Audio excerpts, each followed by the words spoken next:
Brexit means Brexit, and we're going to make a success of it. It was a national vote, it was a national referendum, and Parliament has to respect that. The working class have spoke, and I'm one of them, and I'm with them. I think the people in this country have had enough of experts. The time where people trust politicians, that's over. This is painful, and it will be for a long time. Can you give us a question? I'm not going to give you a question. Can you stay categorical? You are fake news. Sir. This is a Westminster bubble thing. What? Hello, welcome to Politics at the Edge from the University of East Anglia. I'm Claire Precy. And I said, Alan, let's do a podcast about Brexit first week of April, because then we'll know what's happening with Brexit. How wrong could you be? How wrong could we be? Wrong both about Brexit happening and wrong about us knowing what was going on. I know, exactly. We have no idea what's going on. Are you surprised that we're not out yet? That's a good question.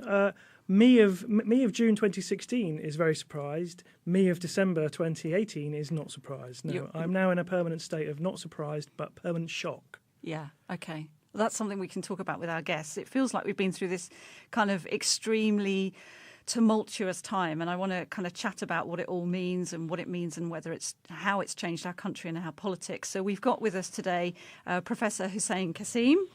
Good morning. Good morning. And Dr. Pierre Boucron.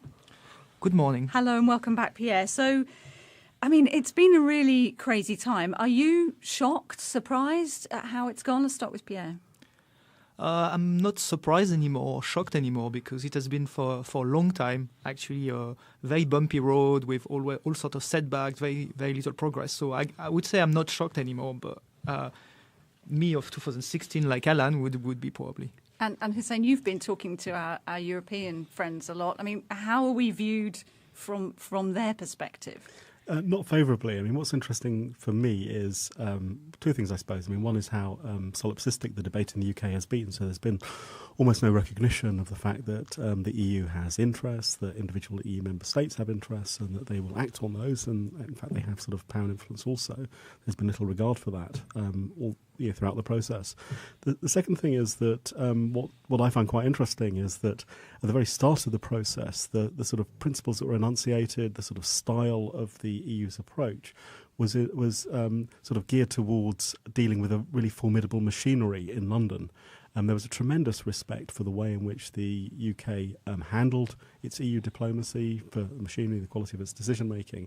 And so a lot of the documents, a lot of the text, a lot of the speeches that were produced in Brussels were designed to sort of counter this formidable machine. But actually, I think that as time has gone by, there's been a greater emphasis on their pedagogy, because there's been such an evaporation of informed debate and detailed critical media coverage. So now there's just surprise and astonishment, I think, over the other side of the Channel and elsewhere in Europe about what's happened, about how this whole process has played out. How bad? I mean, sometimes the newspapers report that are we a bit of a laughing stock, and I never know if the newspapers are just saying that for their own internal political reasons. I mean, do you think there really has been a shift in the way in which Britain is perceived by other European countries, other countries in the world, that might last long beyond whatever happens? Absolutely. I mean, I think there was a real sort of respect for the two-party system, the sort of clarity of the decision-making that produced, the clarity of policy. And now there's just astonishment at the sort of gridlock that seems to exist in our system. So a sort of sense that that majoritarian system, which isn't one that is copied across the continent, at how that sort of ground to a halt, how it doesn't, it isn't an effective sort of decision making process or procedure. I mean, what I'm always struck by is the tremendous respect for the UK, first of all, because a lot of people in the EU, a lot of people who work for the Commission, who work for the other institutions in Brussels, have been educated in the UK. They've studied here at some point. They have children or relatives who study in the UK. They've lived in the UK. They know this country. They love this country. They are really astounded by how things have gone. Also, there's what I find is a similar level of respect for the negotiators, for the civil servants who are in the room, who are doing the job, but not the same degree of regard for the ministerial leadership, it must be said. You put that diplomatically. Interesting times. Well, I wanted to hear from voters first off. So I sent some of our journalism students out to Great Yarmouth, where 70% of those who took part in the referendum chose to leave. And we wanted to ask them a bit about how they're feeling now. What's with everything that's happened in the last 2.5 years, how do they feel about Brexit now, and have they changed their vote? I think that it has been not properly executed, but I do believe that, yes, we should actually, now we've made a decision to leave, we should actually go through with it, whether we got a good deal or whether we get a bad deal. I would like us to leave on the date that our government agreed to leave. That's what we were promised, and that's what should happen. I don't think people really understood what they were voting for. Yeah. They kind of thought, oh yeah, we'll be Great Britain, but we're not really a Great Britain, are we? I'm fed up with it, I really am. I think the general public's fed up with it. Now we've got an extension, haven't we? May and then June. If you can't make your mind up in 2 years, another couple of months got to make any difference. So a lot of people saying there to us, you know, they've had 2.5 years. Why couldn't they deliver? Why couldn't Parliament deliver on that decision? OK, it was a small margin, but why can't they deliver on it? Well, first of all, often the analogy is drawn with a divorce, and of course, you know, we all know that divorces don't just happen, you know, at the snap of a finger. They take a long time to negotiate. You know, it's a very deep, complex relationship that's been developed over 40 years. It's not just the politics; it's the economics. It's the sort of, you know, commercial and enterprise side of this, with companies with, you know, supply chains across the European Union. So it is complex, first of all, and one of the problems is that this was not really explained in the referendum. The Leave side in particular told us at the time and subsequently how easy this was going to be, what a breeze it was going to be. So they didn't really prepare public opinion for the difficulty, for the years and years actually of negotiation that this would entail.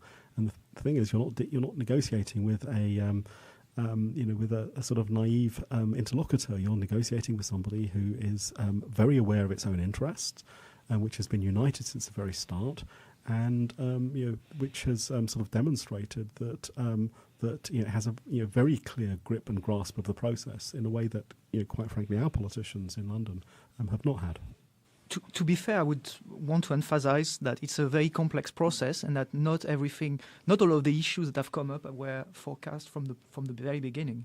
Actually, some people have heard this metaphor of it's very difficult to unscramble the eggs, and in some way it is. And I think there was also a realization of how complex it is on all sides. Some issues that were not seen as major issues at the beginning, such as the Irish border, are now becoming extremely important. So I think we have to keep that in mind, to be completely fair. Should the politicians have known that it was going to be this difficult?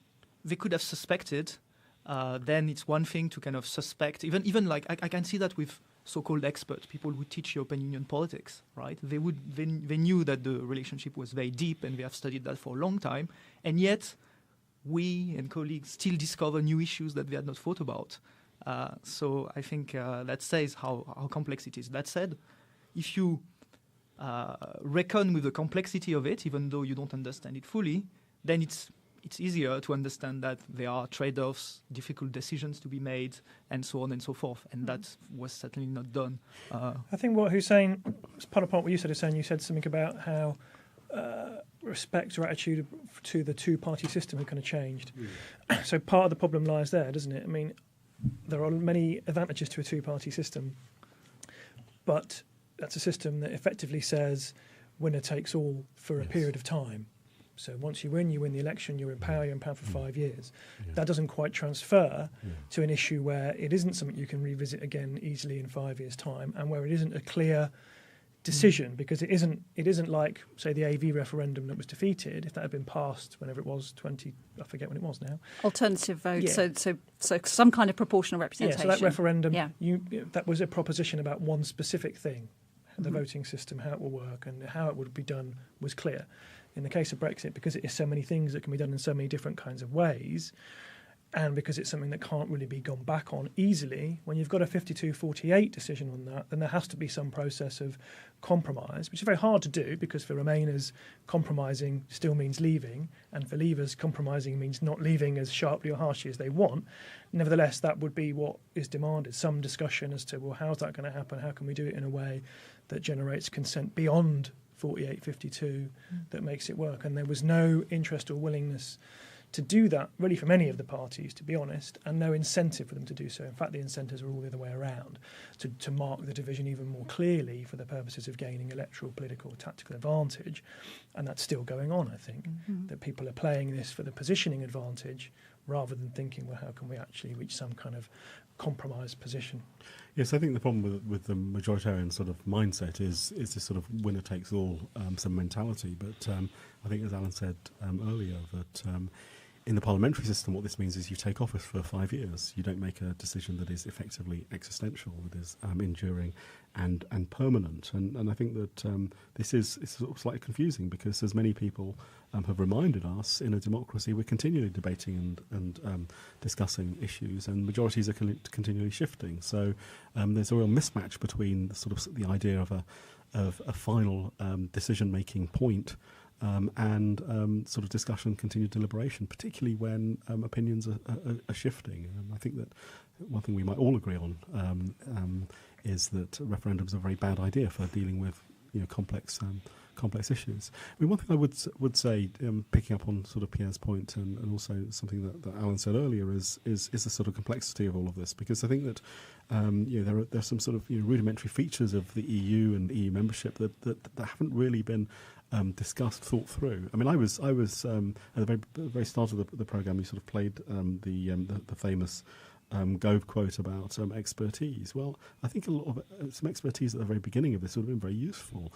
I'm thinking here about thinking through, arguing about concepts such as sovereignty. Sovereignty means many different things. I don't recall a debate during the referendum campaign or subsequently about what sovereignty means, whether it means a sort of legal title or control or weight in the world. I mean, they are three related but not identical concepts. The other aspect of this is trade.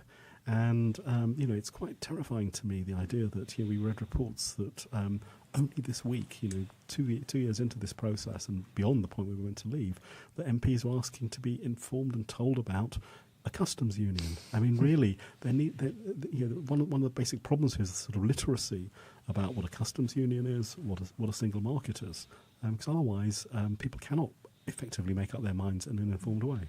I often and still defend politicians. I think politicians get treated quite badly often by press and public. They're not all venal, evil, greedy, blah, blah, blah. But there does seem to be a major problem in terms of members' willingness to find out, or recognition they need to find out more about the complexity of issues. And part of the problem is that Brexit demands both an understanding of very high-level, grand strategy, diplomatic politics that MPs seem not to be very interested in, and also a very detailed, nitty-gritty understanding of, paragraph 3, subsection 2, C line, whatever. And they don't seem to have been able to grasp that. And I don't know why that has happened, because I think that might be a new thing. I don't know. That's a big question, isn't it? But not necessarily politicians having the expertise, but maybe in the past understanding that they could go to people to get that expertise and then make judgments about it. There seems to have been an unwillingness and uninterest in grappling with the complexity of it. Yes, and I think the Good Friday Agreement is an example of this. I mean, a 16-page text, which is so important, so central to the UK's relationship with its nearest neighbour, and somebody who's had a long and difficult history with. And it's astounding to me that people can say they've not read. People in ministerial positions can say they haven't read it. Yeah, but I think this stems in part from the fact that basically the government wanted to sideline the parliament, sideline anyone, and conduct negotiations on its own, interpreting the so-called will of the people. And so the problem is that this sheltered, prevented this debate. And this debate is happening only now in Parliament around the different motions that have been voted in 2 rounds. And now we have people who have to grapple with the trade-offs, the complexities of a custom union, a single market, white kind, and so on, all sorts of shades of grey. You would have hoped that this would have happened earlier in the negotiation. So where this process of kind of collective learning, debating, and formation of a common position could have been done much earlier. I think one of the things that we noticed when we went to Great Yarmouth, that feeling that people were very frustrated in their elected representatives. And I want to play you a clip of Charles Walker MP. He is the deputy chairman of the Conservative 1922 Backbench Committee. They're quite an influential bunch for those people listening who don't really know about them. They tend to have quite a lot of influence in who who the Prime Minister or who the leader of the Conservative Party is. And he spoke to 5 Live recently about his regrets about this whole process. Look, we need a general election. We should never, ever have another referendum. To the day I die, I will curse myself for ever thinking that a referendum was a good idea. I'm an idiot. I'm happy to admit to your listeners, I'm an idiot. Nice to have a little bit of honesty for a that is change. refreshing. It is. But that really went to the heart of it for me, because I thought, well, surely they should have known. They are the lawmakers. They do this all the time. We trusted them to tell us how difficult this would be, and they didn't. They told us it was going to be easy. Is that a fair criticism? I absolutely agree. I mean, as I said earlier, I think that it's been a real lesson about why referendums are such a bad idea. The idea that you can reduce a sort of tremendously complex issue to this sort of binary decision is an absurd one. Yeah, so I think that's very important. But did they just not know, or were they oversimplifying, or, as George Osborne recently admitted, they just didn't think they would lose? I think it was. No, I think Osborne's being honest there. They didn't think they would lose, but I also think there was a certain casual way of approaching all kinds of policy during that administration. There was a lack of interest in detail. What do you mean? In seeing things through. So they just didn't. They weren't interested in the detail. They just wanted to sell a policy. I don't want to be too partisan, but I think David Cameron was very lazy, and I mean lazy, and didn't attend to the detail, didn't think things through, made very reactive decisions that were informed by what seemed like they would get them through that day's headlines, rather than think through the longer term implications. I think that is a symptom of broader problems in the British political system. It's not just a symptom of the Cameron-Osborne years, but it seemed to be particularly marked in other kinds of policy areas as well. Because it feels like we've been let down, because we're in such a mess now. Yes, it does, and this is part of the sort of illusion about referendums, I think. I was thinking one of my favourite tweet quotes from the campaign was Brian Cox saying, well, you can get people to vote to abandon gravity and to abolish gravity, but what happens when they find that they're not floating? And I think this is part of the problem. This is partly the source of the dissatisfaction and even anger that you're hearing from voters in Great Yarmouth, that they voted for something, expect something, but what they expected might not have been deliverable. It might not have been deliverable in the timescale they anticipated, and no one explained that to them. But that is, I think, symptomatic. Maybe we'll come back to this later, of the way in which. I don't want to get too sort of abstract, but I think that over the last couple of decades, what good politics has been reconceived in a way. And good politics has stopped being about policy, detail, implementation, the hard slog, and become about managing public opinion through managing media presentation on a day-to-day basis. And the Blair government was quite good at that. The Blair government was very good. Yeah, it started in the 80s, went intensified in the 90s and carried on. So that what looked like a political skill became getting a good headline, preventing a bad headline, keeping a kind of continual poll rating at a certain kind of level. And that's what a lot of the referendum was about. And that's now come to earth. Gravity's kicked in because it's hit the reality of policy and actual organisation of trade, government, parties and so forth. And I think that's part of the deeper level crisis that's going on here. I agree with Alan in a way. I think that there is an issue with show managing public opinion is a very nice way of putting it. I mean, there was a commitment, particularly in the early 90s, to evidence-based policy making, and I think that has evaporated and certainly seemed to have gone after 2010. I mean, one of the things I was really struck by was Theresa May, when she was Home Secretary, saying that it didn't matter that there was no evidence that there was no welfare tourism. What mattered was how people felt about controls on immigration. I think that's a really dangerous way of moving. I think that facts and data and evidence are really very important when you're making policy. Okay, well, one of the other MPs who I thought would be useful to hear from is Chakra Mwana. He was a Labour MP and he left Labour to form the independent group of MPs with some pro-European Conservatives.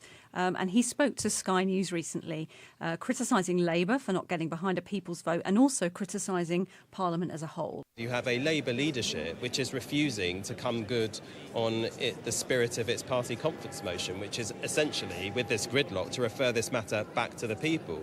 And in spite of the valiant efforts of many Labour MPs who've been arguing for a people's vote, a Eurosceptic leader of long-standing Euroscepticism is refusing to actually make a people's vote happen. And that's why, look, this place is broken. Our politics is fundamentally broken. It's an embarrassment to the country, and Britain deserves better. Is he right? Is our politics fundamentally broken? That's quite an interesting comment to listen to again. If you listen to that, I would say what he says is absolutely symptomatic of what is broken rather than an analysis of it. Because what he does is he makes an entirely internal party political positioning point. He took his response to the problems before the British Parliament and the British country is to want to score a point off what is now another party, to blame it all on the other people in that party, to talk about that party not making decisions related to its own internal situation. He doesn't address the actuality of the national crisis or what has to be done about it. He's positioning himself for short-term gain. I don't want to sound like I'm taking sides in this, but it seems to me quite revealing that that's what he says, and that reflects the way he's been voting in the Commons as well. And we haven't had a split from a Labour or Conservative Party for 30 years or so, something like that. So that's quite a big deal in itself, isn't it? The idea that these parties are now fracturing across pro or anti-European lines. Yeah, I think that reflects the fact that Brexit is a fracturing line between across parties. And between parties. But on top of that, there is also a repolarization of politics that is very obvious, and that makes it more difficult to find any space in the middle, right? The Labour Party doesn't want to vote for anything that would be coming from the Conservatives. On the other side, the Conservative Party is very scared of losing to the Labour Party, and both have want to kind of distinguish itself from one another, which in some ways is also something to be welcome. There is, again, politics being played in Parliament rather than always compromising the centre ground, but that's intersect with Brexit in finding a compromise extremely difficult. Right?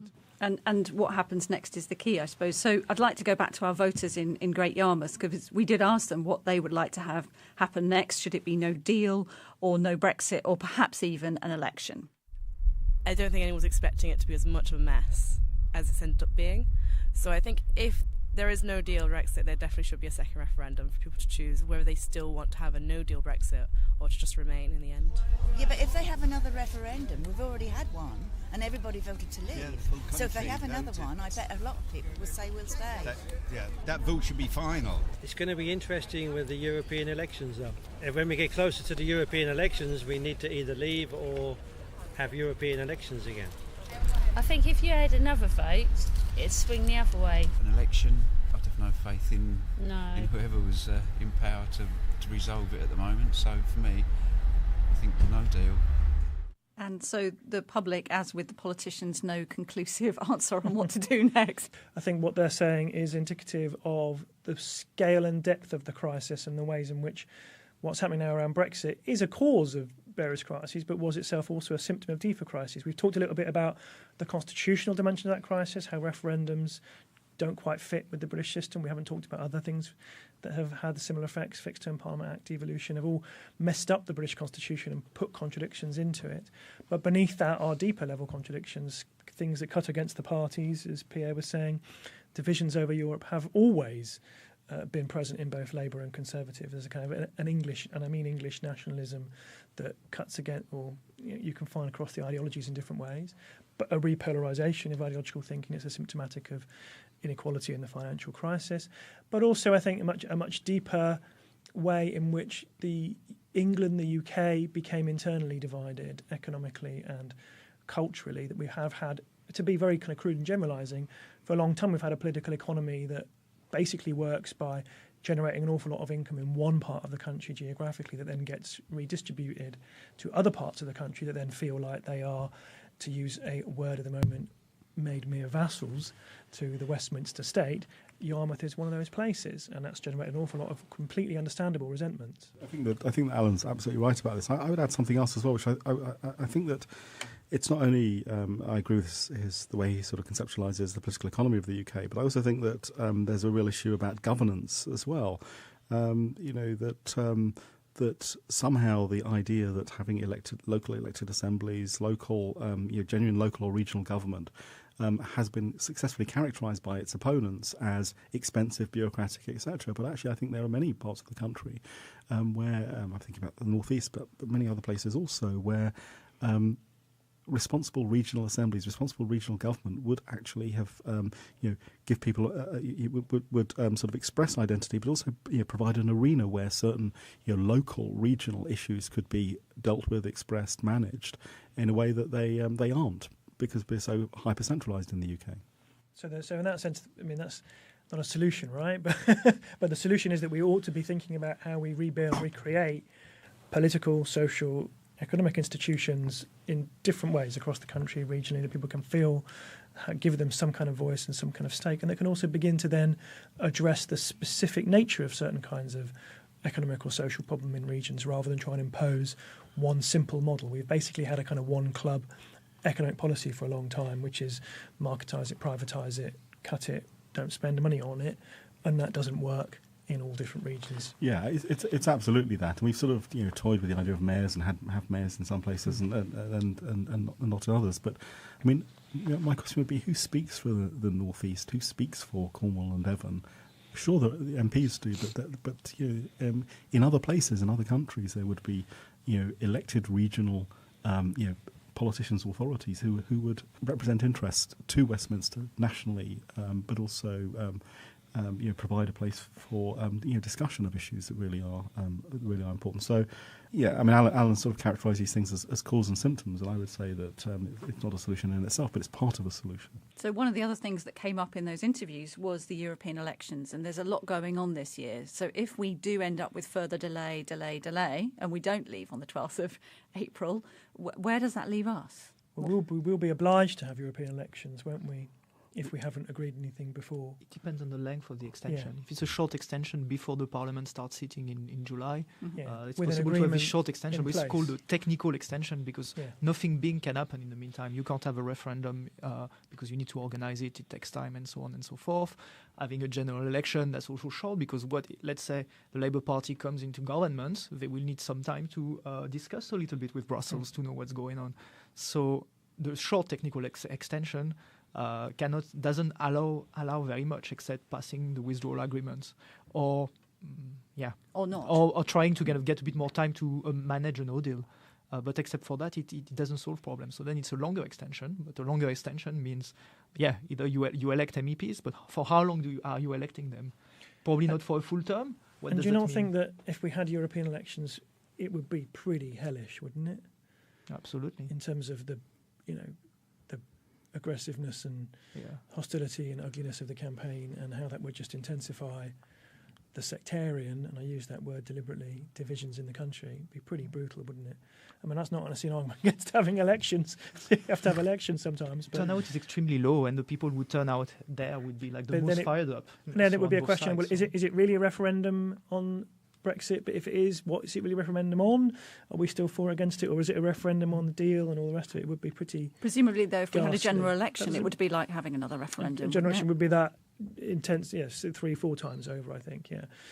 Is it fair to put you on the spot? I mean, do you think the most likely is effectively support for Theresa May's withdrawal agreement as it stands, or general election, or no deal, or another? What do you think? It's so hard to predict. It is. Okay, you would say that, wouldn't you? I hear you saying, but I mean, one of the profoundly difficult issues here, or what's been impenetrable from the start, is to see what the sort of the second, third, fourth, fifth preferences of MPs are, and how party loyalty is going to sort of play out. That's always been the really difficult thing.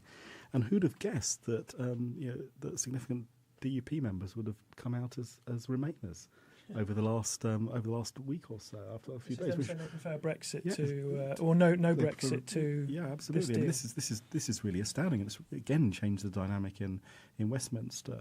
I think we also have to look over the other side of the water and think about how the EU27, how the remaining members of the EU are thinking about this. They're on the sort of horns of a dilemma. They want this to be resolved. They want there to be sort of clarity, an orderly process, and so anything that happens before the elections, the European parliamentary elections, would be great. But I don't think, realistically they imagine that's going to happen. But think about what it means for them. What it means for them to extend, to undertake a long extension. You've got the danger of the UK being, sabotaging or sort of biasing decision making when they're effectively withdrawing state. You have we don't really know what the composition of the UK contingent in the European Parliament would be. But on the other hand, you might think, well, if there's a long-term extension, then actually, certain options might have been exhausted. There might be a degree of learning on the UK side, and a solution might be arrived at. What could it mean, Pierre, for the rest of Europe? I mean, could other European countries start looking at the EU in a different way, in a more critical way? I think it's the opposite that is happening right now. When Brexit happened, you had a couple of parties across the continent who were saying, oh, great, Brexit, we're going to do the same. Like Front National in France, talking about like Frexit, and usually it's not full Frexit from the European Union, but Frexit from the Euro. And then you could find the similar things with in Italy, with the Lega, and so on and so forth. Just after the referendum, like suddenly we're going to reclaim our sovereignty. That worked well. Then now I think a lot of these parties have really toned down this. You don't hear the Front National talking about Frexit, neither from the Eurozone nor for EU membership. Italy as well. I think you find that across Europe, a lot of Eurosceptic, often far-right parties have really have become more cautious because they are looking at the UK, seeing how complicated exit is and how that would play out with their voters. So they are a lot more sceptical, and you don't hear that much exits across Europe. That said, of course, in the longer run, what happens with the UK withdrawal will be important because other countries, other parties across Europe who may be sceptical will look at how things are playing out in the medium to long term, and they might reconsider the position. But in the short term, if anything, it has reinforced, the support for membership. And you can see also the general support for membership across EU countries that is measured in polls conducted across EU countries shows a bump in support for EU membership at the moment. Hussein? Yes, I mean, I absolutely agree with everything that Pierre said, and I think it's really important to think our way back to where we were in 2015, 2016, when it really did look like there were a series of dominoes that would fall, and the UK was at the front of them. But actually, there have been a number of significant changes, and I still think there are issues in Hungary and in Italy. But as Pierre says, public opinion has shifted in support of EU membership, and the Eurosceptic parties who were claiming they wanted to campaign for leave have now changed their platforms. Okay, Alan, we're almost out of time, but I just want to think about what does all this mean for our politics? I mean, we've been talking about all the problems. Are there any positives in there about, I don't know, people being more engaged? I was waiting for the jokes to come out. Oh, okay. No, I don't think. I find it hard to see positives, to be honest. I think the level of trust in politicians from all sides of the political spectrum is very low. The hostility and the mutual hostility between groups is very high, and I don't really see many ways in which that's going to be brought back together. So even if we resolve things magically tomorrow, there's still going to be an awful lot of tension, all kinds of division. I'll stick my neck out and say I think that it's going to be either Theresa May's withdrawal agreement or it's going to be no deal. I don't think any other options are going to happen. And I think that no deal is now slightly more likely just because I think it's been priced in, as they say, by the various parties. And I think that because the parties, as we said earlier, are really making decisions based on what they think is in their short-term tactical advantage, actually, weirdly, it's in the tactical interest of a number of the different players for no deal to occur that they then blame on someone else to try and reap the benefit from it, because they haven't priced in exactly the scale of civil disruption it would entail. So I think we're going to be back here talking about this again. Bumpy road ahead. Oh dear. Well, that's all for now. Thank you so much for listening. Our reporters today were Senfei Bingshin, Haitian and Shulin. Thanks to our guests, of course, Hussein and Pierre, and to BBC Sky and ITV for the news clips. Please do subscribe to us. We are now also on Spotify, as well as iTunes and Overcast, and we will have more podcasts for you soon. And in the meantime, do check out our website, uapolitics.org.